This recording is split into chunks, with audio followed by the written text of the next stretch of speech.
Well, here's the thing. I clearly hadn't practiced. So it's literally the first time I gave the presentation.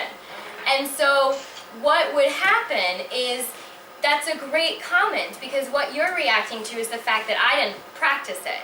But if someone had practiced it, they would have been able to speak at a rate, because you'll notice also there were some slides where I was like, it's never going to end. This 20 seconds is forever. And that was specifically because I hadn't practiced.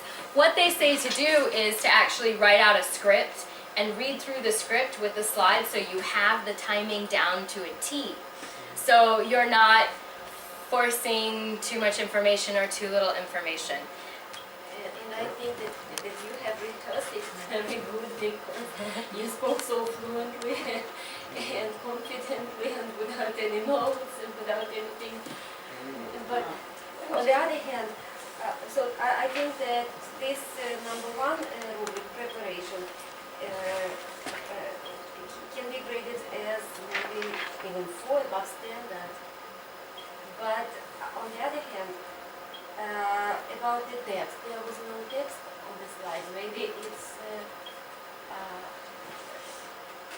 is it okay with this kind of presentation? Yes, actually that's a great comment, because, that's a great comment, because one of the things that actually is a problem for students is they put too much text. And so what this is, exactly, so what this is intended to do is not rely on the text, rely on their ability. So this was my first time presenting this information, but because I have read a lot on yoga and meditation, I could do it. So what you just saw was me synthesizing and analyzing in this moment all of the information that I have read on the topics. That's what I want my students to be able to do. And so going back to what you were saying, if I had actually obviously rehearsed a little bit more, then I would have had a very even amount of talking for each presentation, or each slide during the presentation. It would have been more fluent, the transitions would have been better. So your slides, speaking of your slides, not all slides were equal. If we look at the first slide, it's just gives the association with the topic. There was one slide where there was a sentence or two, and it was not for 20 seconds, so I was not able to read it in 20 seconds. The point that she, that's exactly what I was trying to make with her point. Great that you remembered that, and we can use it as an example, because it is too much information for 20 seconds. If they on that slide, if they really wanted to convey that much information, then you could actually have that slide repeat. So there's 2 of that slide. So 20 seconds, it will flip to the same slide. So it would be up there for 40 seconds instead of 20 seconds. So that's why I asked you about 20 slides. Why didn't you decide on 20 slides? I did not decide. I didn't decide on it.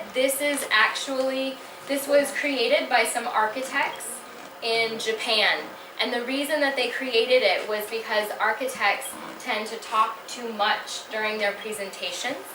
And so they wanted to give them, they had to, explain their project in only 6 minutes and 40 seconds. And what about this case when we repeated the slide? Is the number of slides in this It's still 20. Yeah, it's still 20. So you can repeat slides, you can do a slide which we repeat. Yeah, I mean, you could literally have an entire presentation with one slide 20 times. It's up to the student, it's up to them. But what I'm also looking for is I'm trying to analyze how do they give a presentation? Do they recognize that having the slide for only 20 seconds with all that information is not enough time? Because the audience, the people listening, will get frustrated. Because they're like, I didn't even get to read. I can't read and listen at the same time. So these are things that students need to consider when creating presentations. And that's why I like this particular model. It may not work for everyone, But again, the idea is to talk about the rubric. So can we come back to the rubric? So I would say, oh, go on. And about organization,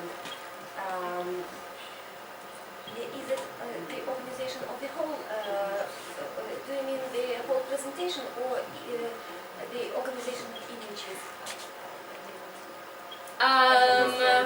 For which one? Where are you? The last one. Organization would be the, The presentation. yeah, that's very unclear. That would be the logical one. That's the number 3. Ability to communicate information about their topic in a clear and logical order. That's part of organization. So I think what you're seeing here is maybe, like what you were saying earlier, there should be a few more categories. Like organization could be its own category. And what were you saying could be its own category as well? So I would widen those categories because there are too many criteria in the same category. Yeah, like so what were you saying? Accuracy, fluency, and transitions. So there can be good transitions, but they cannot be enough fluency. So they should be separated. I think it Because- depends on how you consider fluency. Do you mean fluency of speech? What do you Because mean? I meant fluency of information. So accuracy and fluency. Well, accuracy and fluency are different criteria, I think. Well, So- it also depends on how you're looking at it. Like the reason I said that is because they could theoretically be in one box. This would be teacher to teacher. Then posture, eye contact, so you can be Yes. fluent by eye contact. That There could is be a nothing here separate- about- there's nothing said about gestures. So for Yes. example, you are looking, non-verbal communication is also important. Very good. Nothing is said. So we could have organization as another box. We could also have the actually having posture, eye contact, gestures, volume in another box. So And what you Those mean would be a good vocal comments. variety is how you adjust your language to the audience. it means like sometimes you speak faster, sometimes you speak slower, especially if you're going to make a main point, or that you use your language to draw people in or draw people out. That's what I mean. Like you're not just saying, today I'm going to talk about meditation. Meditation is very important because, like some people do that. So that's, One comment. Don't forget that you are a native speaker.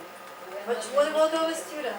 so what? What about our students? They are No, native speakers in another language. Actually, They can I have some understand. students who have enough courage, actually, to stand up in front of the whole class. It's challenging already for them to say at least, I don't know, a couple of words in front of the whole class. And you say about fluency. So you say about postures and gestures, and intonation. So we should think, Yes, which but criteria to one apply. thing that the criteria has to maintain the same.